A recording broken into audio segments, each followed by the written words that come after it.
안녕하세요. 워런 버핏처럼 매일 신문을 박준모 함께 읽으면서 투자의 고수가 됩시다. 오늘 5월 4일 목요일 순서입니다.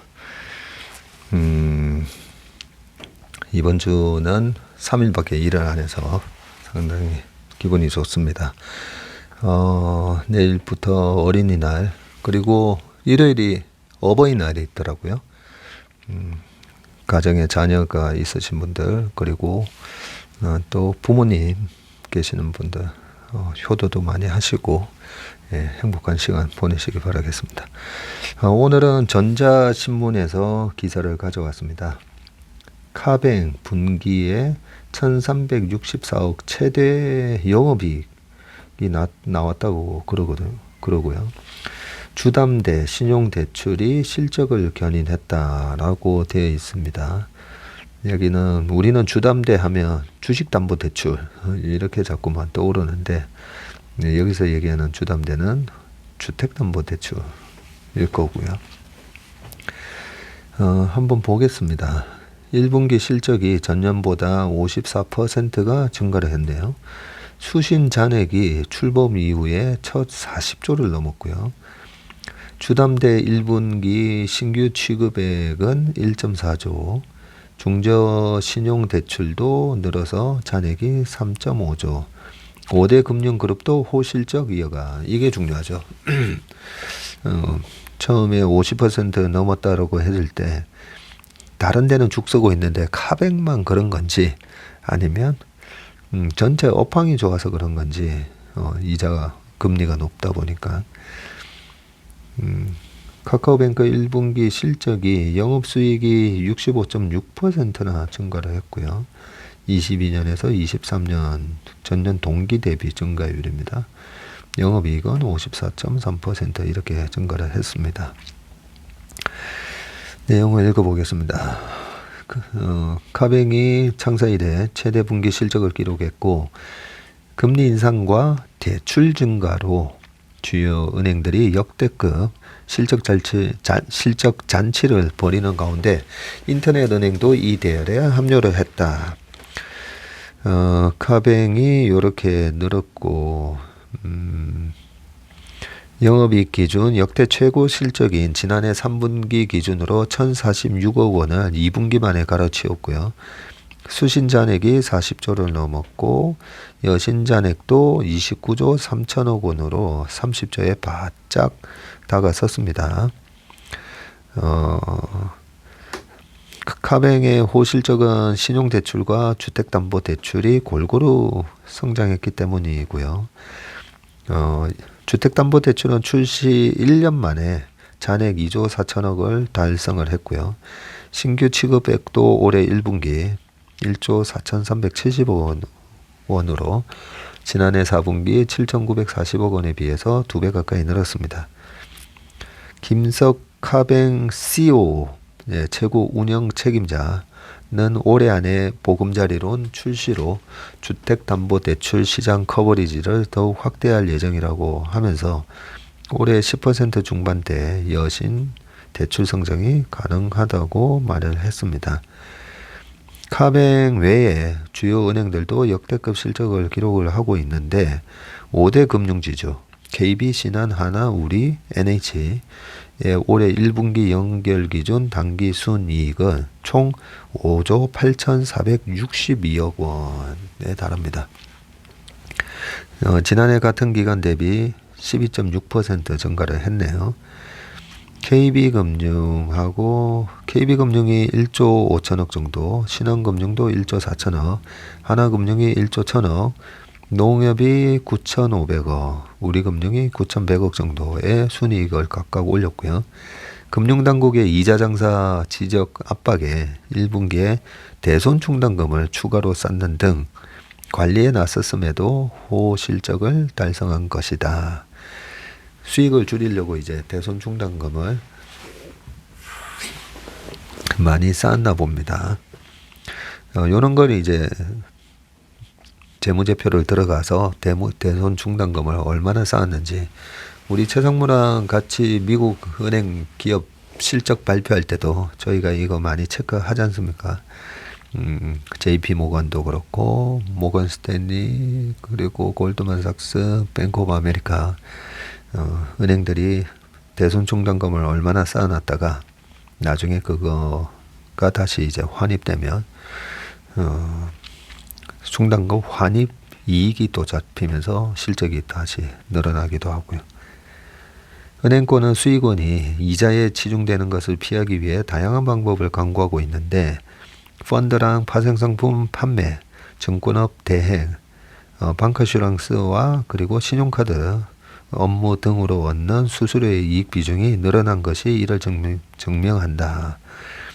요즘은 뭐 PWM 센터, 웰스 매니지먼트 센터 이러면서 은행하고 증권 업무가 이렇게 은행 직원, 증권사 직원이 이제 같은 공간에서 일을 하면서 금융상품이나 뭐 펀드에 상담하러 왔습니다 이러면 그런 증권사 직원이 좀 커버를 해주고 은행과 관련된 거면 은행 직원이 커버를 해주고 이렇게 약간 컨버전스 된 융합된 그런 서비스를 하는 지점이 많이 생겼지 않습니까? 그죠?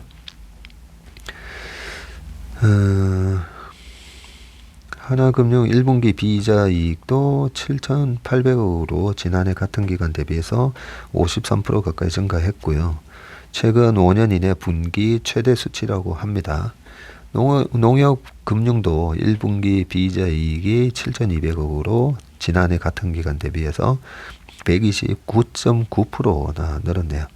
카카오뱅크도 이를 의식한 듯 이날 포용금융을 강조하는 등 사회적 역할을 알리는 데 공을 들였고요. 리스크를 짊어지며 전통 금융권 사각지대를 메우겠다는 의지를 또 피력을 했습니다. 카카오뱅크에 따르면 이 회사의 올해 1분기 중저신용자 대상 무보증 신용대출 잔액 규모는 지난해 같은 기간에 비해서 8천억 원 늘어난 3조 5천억이나 되네요. 고신용 대출 없이 중저신용만 공급하던 지난해 1분기와 비교해도 올해 1분기 중저신용 대상 대출 공급 규모가 20% 이상 늘었고요. 카뱅스코어 등 대한신용평가 모형 기반으로 중저신용자 금융 이력 부족 고객에게 대출을 했다는 것입니다. 카카오뱅크는 1분기 전체 인터넷 전문은행 공급 규모 가운데 절반 이상을 카카오뱅크가 책임졌다고 밝혔고요. 은행연합회 공시에 따르면 카카오뱅크가 3월 지급한 신용대출 평균 금리는 5.12%로 17개 은행 가운데 가장 낮았습니다. 주택담보대출 역시 마찬가지고요. 3월 카카오뱅크가 취급한 분할상환 방식 주택담보대출 평균 금리는 4.04%로 16개 은행에서 최저 수준이다라고 되어 있네요. 김석 카카오뱅크 CEO는 이날 지난해 하반기부터 중신용자 대출 연체율은 지속 상승 추세라면서 경기 둔화 등을 고려해서 올해 1분기에도 일회성 충당금 형식으로 94억 원을 추가 적립했다고 말을 했습니다. 대출 연체율이 되게 중요한 지표지 않습니까? 그죠? 돈을 빌려줘서 이렇게 여신 증가율이 있는 거는 뭐 좋은 현상이긴 한데 돈을 빌려줬는데 돈을 다 떼이면 안 되잖아요. 그죠? 그래서 연체율을 계속 모니터링을 해야 될 것 같습니다. 네, 그 다음 기사를 보기 전에 카카오뱅크가 요즘 시가총액이 얼마인가 갑자기 이제 좀 궁금해지네요. 시가총액을 살짝 한번 보겠습니다. 카카오뱅크가 처음 상장될 때 그때 키움의 서영수 연구원께서 나오셔가지고 카뱅이 얼마나 이제 확장성 있는 그런 비즈니스를 할 수 있는지 그런 부분에 이제 좀 많이 피력을 해주셨고 그때 아이디어를 많이 얻었는데 맨 마지막 코멘트에서 하다 보니까 결국은 카카오뱅크도 결국 은행이고, 은행은 정부의 규제를 받는 업종이고, 우리나라는 약간 그 규제가 좀 심하죠. 좀 더 그러다 보니까 결국은 이 규제의 리스크라는 게 있구나라는 그 부분을 마지막에 요약을 할 때 제가 말씀드렸던 것 같은데 94,400원까지 갔다가 지금은 15,800원까지 빠졌네요.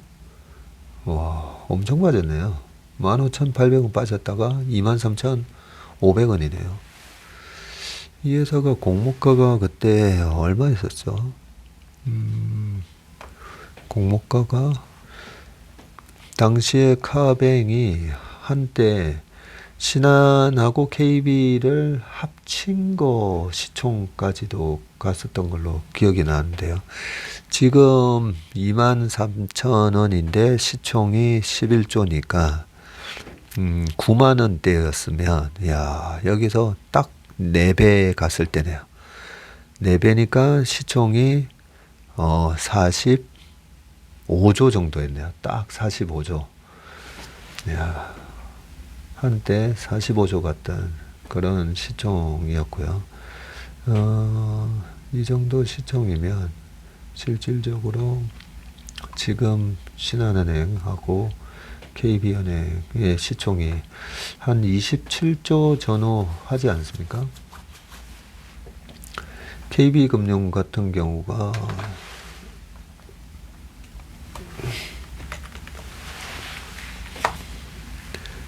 KB금융이 19조 5천억, 딱 20조네요. 20조. 은행도 많이 떨어졌네요.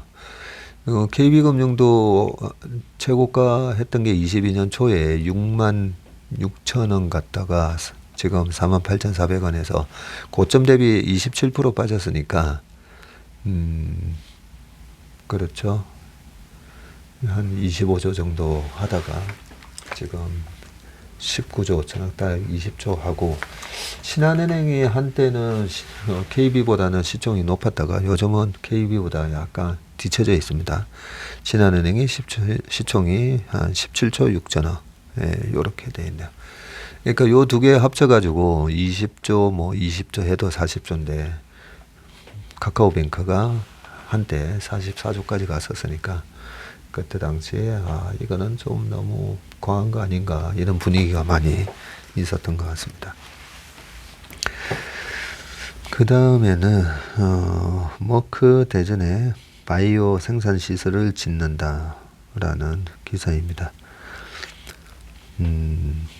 머크가 이 세계적인 회사 머크가 대전에다가 바이오 생산 시설을 짓네요. 사진이 나오고 있고요. 산업통상자원부와 대전시 그리고 머크 라이프사이언스는 3일 서울 용산 하얏트 호텔에서 머크 라이프사이언스사의 투자협력 MOU 체결식을 열었고요. 왼쪽부터 이창량 산업통상자원부 장관과 마티아스 하인젤 머크 라이프사이언스 CEO와 이장우 대전시장이 양해각서 교환 후 기념 촬영을 하셨습니다. 기념 촬영을 했는데 키 차이가 거의 머리 하나 차이가 나네요. 머리 하나면 거의 머리가 한 25cm에서 정도 되니까 두 분이 키가 170이라고 했을 때 한 195, 한 165라고 하면 한 190 정도 되네요. 제가 옛날에 그 유럽 배낭여행을 1990년도에 7월 달에 갔었는데요. 그때 정말 그 배낭여행이 아직까지는 보편화되기 전이었는데, 그때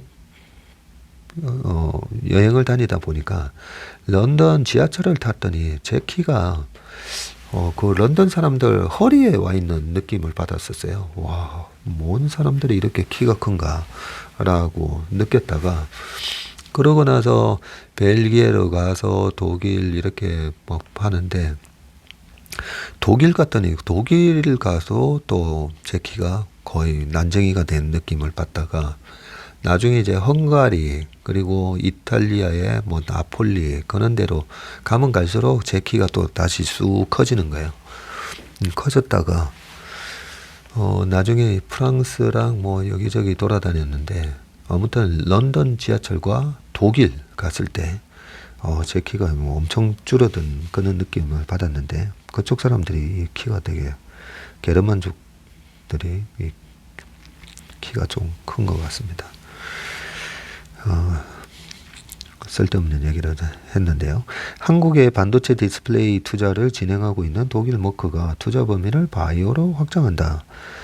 이렇게 MOU를 맺었는데요. 머크 라이프 사이언스는 일렉트로닉스, 헬스케어와 함께 머크 그룹 3대 사업 부문 가운데 하나다라고 하네요. 야, 머크사가 바이오만 하는 줄 알았는데 머크 일렉트로닉스라고 반도체 디스플레이 전자재료를 또 하고 있었네요. 어째 보면 우리나라 삼성전자랑 좀 비슷해 보인다, 그죠? 머크는 대전에 바이오 의약품 원부자재 생산시설 건립을 추진하기로 했고요.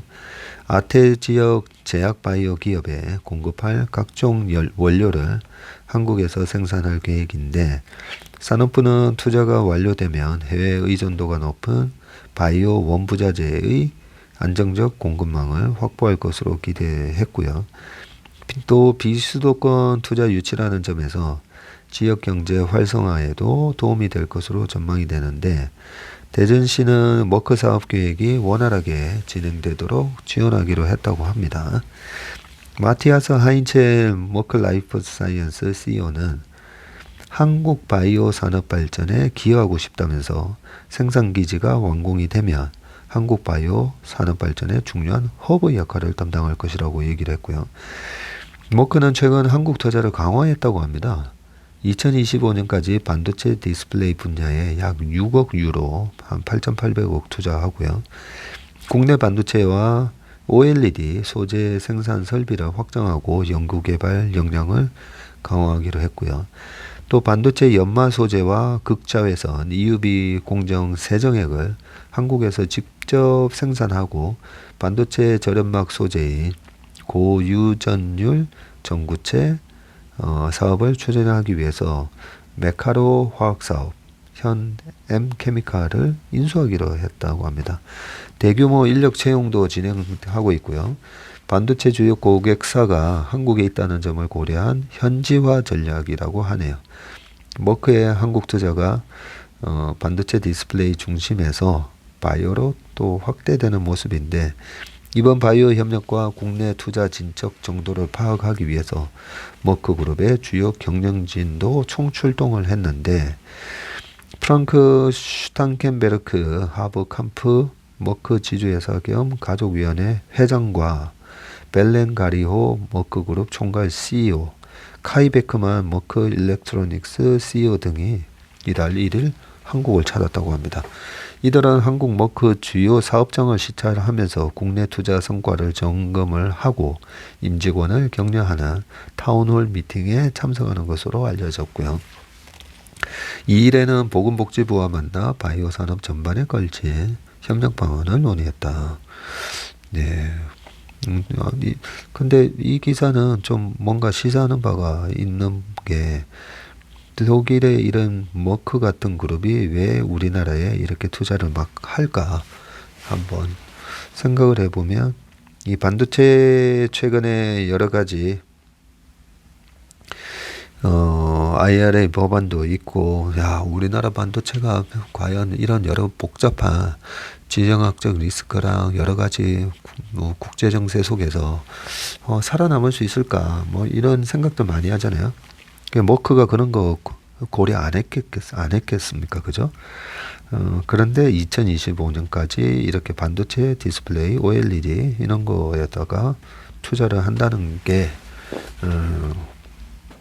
많은 리서치를 한 이후에 우리나라가 여전히 우리 정부만 사실 뭐 반도체 클러스터 만든다 뭐 이렇게 해도 국제 정세가 그렇지 않으면 안 되는 거잖아요.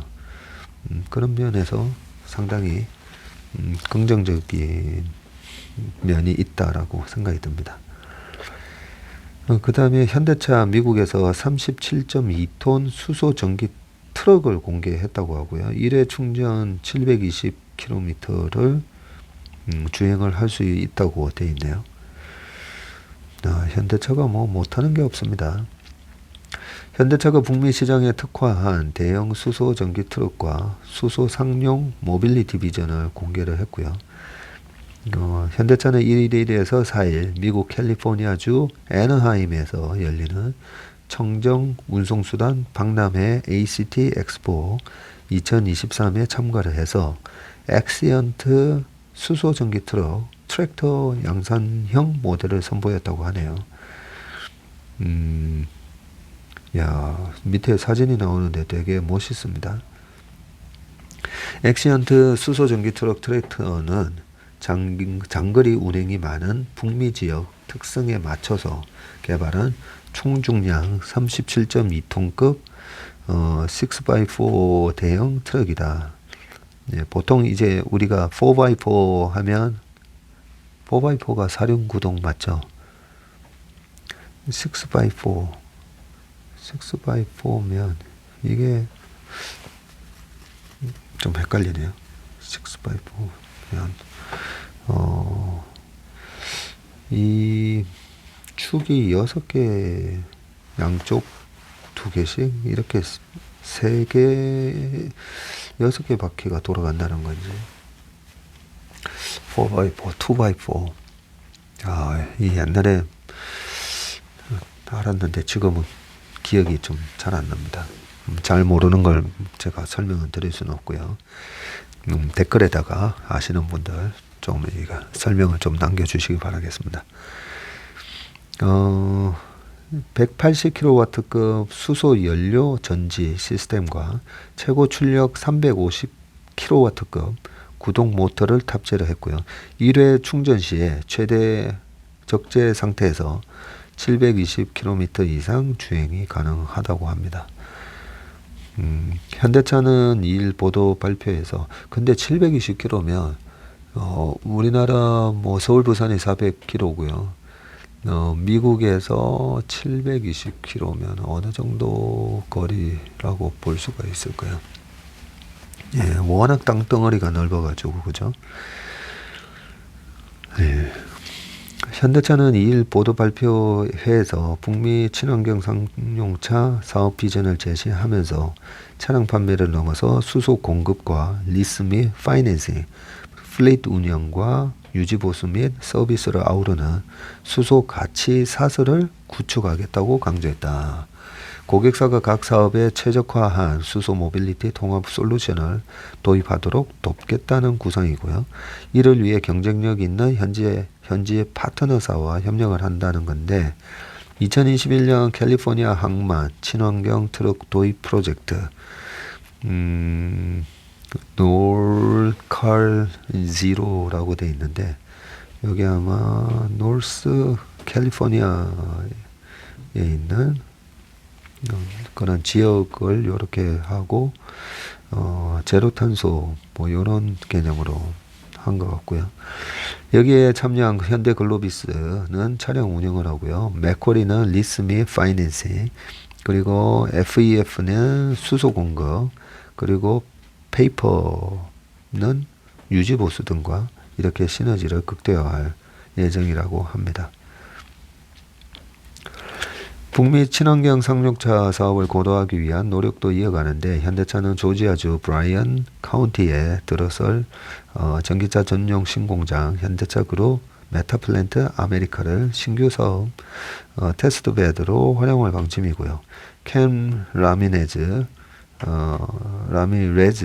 현대차 글로벌 상용 수소 연료 전지 사업 담당 부사장은 엑시언트 수소 전기 트럭은 3년간 누적 650만 km 이상 주행 거리를 기록하면서 고객 신뢰를 얻고 있고 상업용 차량뿐만 아니라 해양 선박, 항공 모빌리티까지 연료 전지 기술을 광범위하게 적용하는 등 수소 생산부터 저장, 운송까지 수소 생태계를 구축할 것이라고 말했다.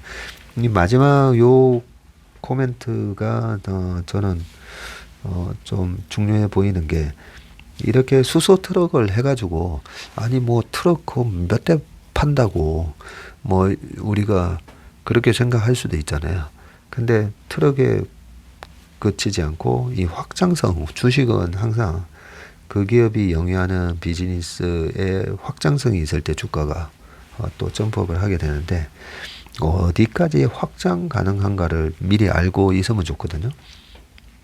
상업용 차량뿐만 아니라 해양 선박에도 이제 수소 연료를 넣을 수가 있고 그러겠네요.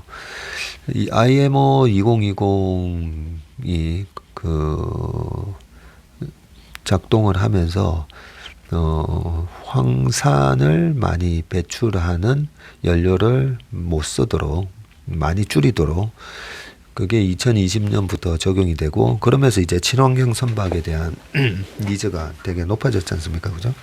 근데 그 친환경 선박을 하는 걸로 세 가지 이제 대안이 나왔던 게 그 솔루션이 좋은 기름을 쓴다. 근데 그러면 연료비가 이제 높아지고요. 그 다음에 그 우리 매연 저감 장치 같은 거, 그 황을 적게 만들어주는 스크러버라는 걸 다는 방법. 그리고 세 번째는 아예 그런 저질의 기름을 쓰는 게 아니라 아예 LNG로 가는 그런 친환경 선박으로 하는 방법. 이 세 가지 중에서 그동안에 스크러버를 달고 그리고 일단은 당장은 좋은 기름을 쓰는 식으로 저유황 기름을 쓰는 걸로 이렇게 대처를 하고 있다고 들었는데요. 만약에 이 수소 연료 쪽에서 상당히 좋은 그 가성비가 나오면 실제로 해양 선박에 이 수소 연료가 적용이 될 수가 있겠네. 수소 이 현대차의 이 전기 트럭을 보니까 딱 떠오르는 게 테슬라와 함께 3년 전에 올라왔던 니콜라 그죠? 니콜라 회사가 기억이 나고요. 그때 당시에 이제 뭐 수소 트럭 한다고 하면서 기술력이 없다 보니까 현대차한테 우리랑 좀 같이 하면 안 되겠냐 그렇게 제안을 했는데 현대차가 그때 딱 거절을 했었죠. 거절을 할 만한 이런 기술적인 자신감이 있었던 것 같습니다. 그러고 보니까 만약에 현대차가 미국에다가 뭐 따로 자회사 만들어 가지고 이런 수소 이런 걸 법인을 세워서 미국에 상장을 한다고 하면 이 정도 기술력이면 그때 당시에 니콜라가 뭐 주가가 뭐 60불 뭐 이상이었던 걸로 기억을 하는데요. 다행히 저희 고객이 가지고 계신 니콜라가 있어서 저희가 40 몇 불에 다 날려드리긴 했었는데 상당히 현대차가 잘하고 있는 것 같습니다. 그 다음 기사는 1분기 선박 석화업계 2분기 본격 반등이라고 돼 있는데 요즘 보면 순수 케미칼 회사들이 다 안 좋아요. 보면 롯데케미칼 뭐 대한석화 등등 해가지고 대한유화네요. 많이 그때 제가 세미 저하정상세에 올 수 있다라고 했던 2020년 하반기부터 21년 초에 보니까 2월 달에 고점 쳤었네요. 대한유화도 40만 5천 원을 21년 2월 달에 고점 쳤다가 그때 세미 저하정상세 올 수 있다라고 얘기했을 때가 8월 달에 11만 5천 원 정도 하다가 이게 40만 원 갔다가 지금 14만 원입니다. 14만 원. 지난 9월 말에 10만 1,500원 저점을 쳤다가 이번에 19만 3천 원. 야, 그러고 보니까 9월 말 기준으로는 거의 뭐 90% 올랐었네요. 올랐다가 최근에 이제 좀 빠지고 있는데 석유화학 이런 게 되게 어렵습니다. 반도체도 시클리컬이긴 하지만 반도체는 그나마 과점화돼 있잖아요. 딱 3개 업체로 과점화돼 있는데 지금 이런 석화는 옆에 중국에서 또 엄청난 증설을 해가지고 경쟁이 치열한데 하나 또 석화의 특성상 보면 독일에는 뭐 바스프라는 게 있고 미국에는 다우케미칼이나 듀퐁 이런 게 있고 그죠? 중국에는 만화화학이라고 이제 가장 큰 회사라고 기억을 하는데 그 지역에 자기 자급자족을 해야 되는 그런 석유화학의 물량이 있다 보니까 우리 지금 쓰고 있는 웬만한 플라스틱 제품 전부 다 이 석유화학 제품이잖아요. 보면 ABS부터 해가지고 PE, PT, 뭐 PP, 뭐 이런 것들 전부 다. 그래서 이 석유화학이 거기에만큼 또 공장을 증설을 해야 되고 약간 경기를 많이 타다 보니까 경기가 조금 안 좋아지면 제품 가격이 급락했다가 경기가 좋아지면 이게 장치 산업이다 보니까 또 공급이 딸려서 가격이 급등하기도 하고 굉장히 어려운 업종입니다. 어려운 업종인데 분명히 말 그대로 사이클을 타는 기업이고 그 사이클을 타는 기업은 경쟁력을 유지하고 있고 캡티브 마켓에 대한 공급 매출처만 좀 확실하게만 좀 갖고 있다면 이 사이클을 이용해서 충분히 이제 돈을 잘 벌 수가 있는데 일단은 어려워요. 일단은 최근에 저희가 이 석유화학도 공부를 많이 하거든요. 해보면 석유화학도 원료가 있잖아요. 원료. 네. 그 사우디나 이런 데서 중진류 이런 여러 가지 기름을 가져와서 그걸 갖다가 정제를 할 때 보면 납사라는 게 나오고 그 납사를 가지고 그걸로 온갖 이제 석유화의 기초 원료가 되는데 그 원료 가격하고 실제로 이제 판매하는 제품 가격하고의 그 제품 스프레드에 의해서 주가가 왔다 갔다 하거든요. 이번에 정유 회사들이 되게 돈 많이 벌었잖아요. 그 정제 마진이라는 거, 경유를 만드는 시설 자체에 대한 투자를 별로 안 하다 보니까 친환경 흐름 때문에 이번에 코로나 때 물동량이 엄청 늘어나고 선박 연료도 많이 들어가고 그 트럭도 에 들어가는 연료 경유가 많이 들어가다 보니까 경유의 가격이 휘발유로 웃도는 그런 식의 급등이 있었고 그러면서 그 정유업계에서도 정제 마진이 엄청나게 벌어지면서 보통 4달러에서 한 7달러 정도, 뭐, 이 정도 8달러 이러는데, 이번에 정제 마진이 뭐 20불 넘었었던 걸로 기억을 하는데, 마찬가지입니다. 석유화학도, 예, 그런, 스프레드가 있는데, 저희가 최근에 공부하기로는 3, 4년의 이 스프레드의 밴드의 가장 최하단에서 지금 계속 머무르고 있더라고요. 그렇기 때문에 이제 좀 올라오지 않을까, 뭐 그런 기대들도 많이 하는데, 배경 설명을 제가 너무 오랫동안 했습니다. 기사를 좀 읽어보겠습니다. 국내 석유화학 기업들이 올 1분기 실적이 지난해보다 악화한 것으로 나타났고 그러나 부진한 업황을 감안하면 선방한 것으로 평가되는데 LG화학의 올 1분기 매출과 영업이익이 14조 5천억, 이익은 7,900억으로 확정이 됐고요. 근데 영업이익률이 좀 낮다, 그죠? 14조 5천억이면 10%면 1조 4천억이 돼야 되고 1조 한 5천억 정도. 근데 7,900억이니까 영업이익률이 한 5% 수준이다, 그죠? 지난해 같은 기간과 비교해 보면 매출은 25% 증가했지만 영업이익은 오히려 22.8% 감소했습니다. 롯데케미칼의 매출은 지난해와 유사한 수준을 유지했지만 영업이익이 1,100억 원대 손실을 기록을 한 걸로 추정이 되고요. 금호석화와 금호석유화학의 매출과 영업이익은 각각 1조 7천억에서 1,300억으로 지난해보다 21.7, 71% 감소를 했고 한화솔루션만 유일하게 지난해보다 실적이 개선됐다라고 합니다. 매출이 8.8% 늘어난 3조 1천억이고요. 영업이익이 85% 증가한 2,700억으로 나타났네요. 요게 그렇게 될 수가 없을 것 같은데 한화솔루션이 아마 작년 동기에 오히려 뭐 일회성 손실이라든지 뭐가 있었지 않았을까 그런 의심이 듭니다. 이번 분기가 지금 2,714억이 나왔는데요. 작년 3월 달에 보니까 1,579억 나왔었네요. 그전 분기가 840억, 22년 3월이 1,570억, 6월이 2,700억, 9월이 3,500억, 12월이 다시 1,800억 떨어졌다가 이번이 2,700억. 작년 동기가 그렇게 많이 낮은 것도 아니었네요. 그러면 대한유화를 다시 딱 들어가서 대한유화가 작년 3월 달에는 마이너스 22억.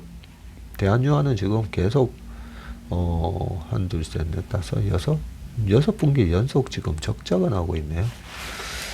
롯데케미칼을 한번 보겠습니다. 롯데케미칼도 재작년 12월에 295억이었다가 3월에 826억이었다가 6월에 마이너스 210억으로 들어가서 롯캠은 지금 롯캠도 거의 3분기 연속 적자고 이번 분기에도 적자가 날 것으로 그렇게 예상을 하고 있네요.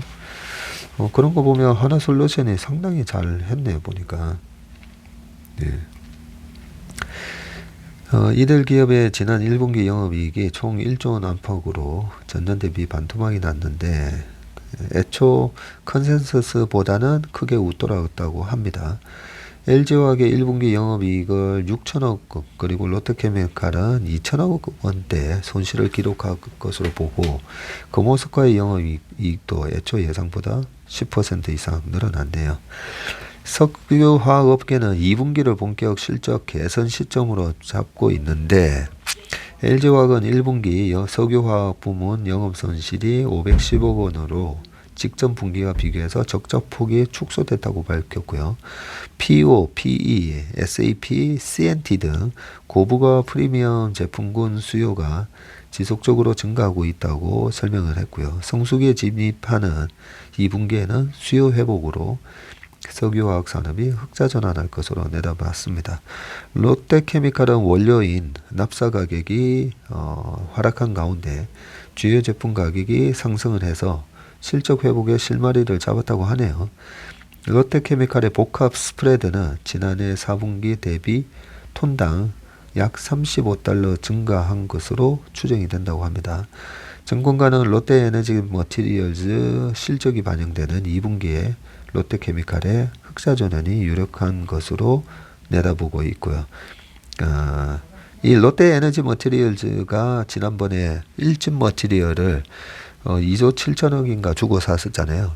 시총이 2조 7천억인데 지분 50%를 2조 7천억 가까이 주고 사서 왜 대주주급만 그렇게 비싸게 사주냐 뭐 그런 논란이 있었다. 그래서 이름이 지금 롯데에너지 머티리얼즈로 바뀌어 있습니다.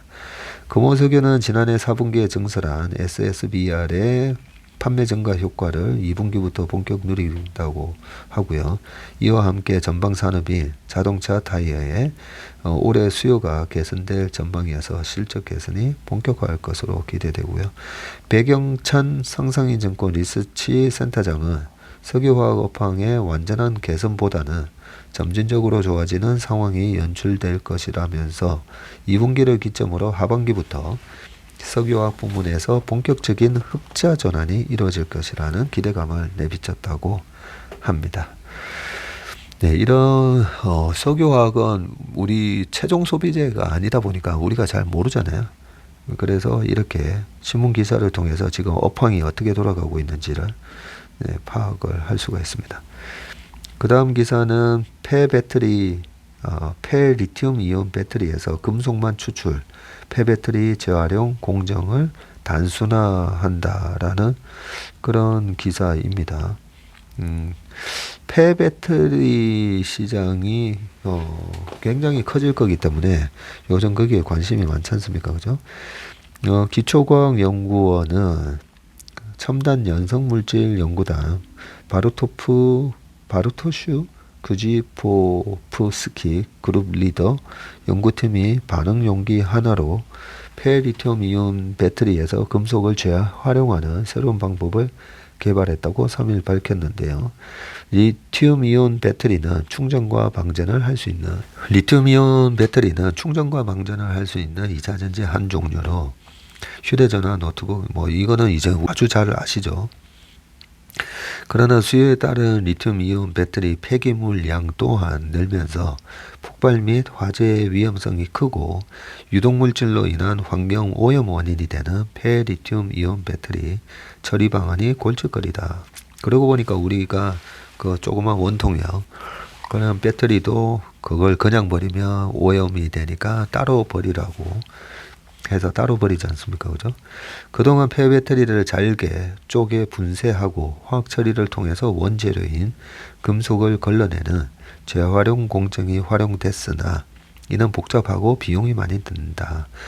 연구팀은 과거 개발한 화학 공정 기술을 폐배터리 재활용 공정 기술에 적용을 해서 효율성을 높였다고 하네요. 밀도가 다른 용액은 서로 섞이지 않고 층별로 쌓인다는 사실에 착안을 해서 회전 가능한 원통 안에 여러 용매를 넣고 이 용매를 이용해서 반응물을 이동하거나 분리하는 방식으로 기존 화학 합성 과정에 드는 시간을 크게 줄였다고 합니다. 연구팀이 개발한 회전 반응기는 수평 형태로 여러 용기를 거치지 않고도 한 번에 금속 혼합물을 분리하고 추출할 수 있고 용기 내부는 금속 혼합물을 공급하는 층과 분리된 금속을 수용하는 층과 두 층이 섞이는 것을 방지하는 층 셔틀로 구성되어 있다 라고 하네요. 바르토슈 구지포프스키 그룹. 너무 어렵네요. 이 리드는 이번 기술은 배터리에 사용되는 금속 이외에도 다양한 금속을 분리하는 기술에 알맞게 적용할 수 있어서 활용 가치가 매우 높다라고 했습니다. 네, 폐배터리 시장이 또 커지니까 이런 새로운 기술이 많이 탄생하는 것 같습니다.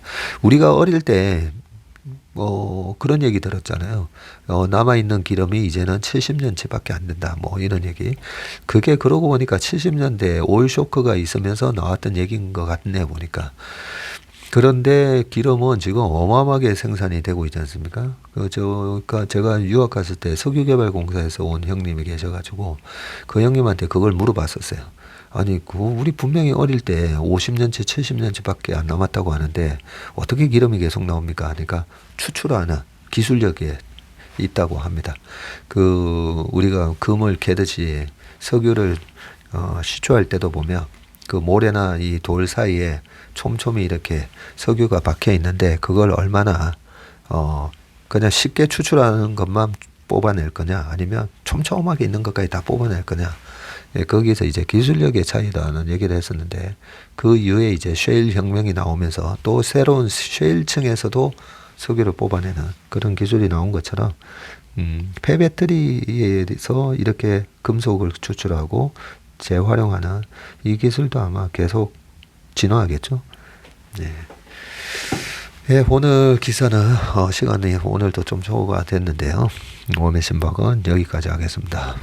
이번 주 연휴도 또 행복하고 건강한 연휴 되시길 바라겠습니다. 고맙습니다.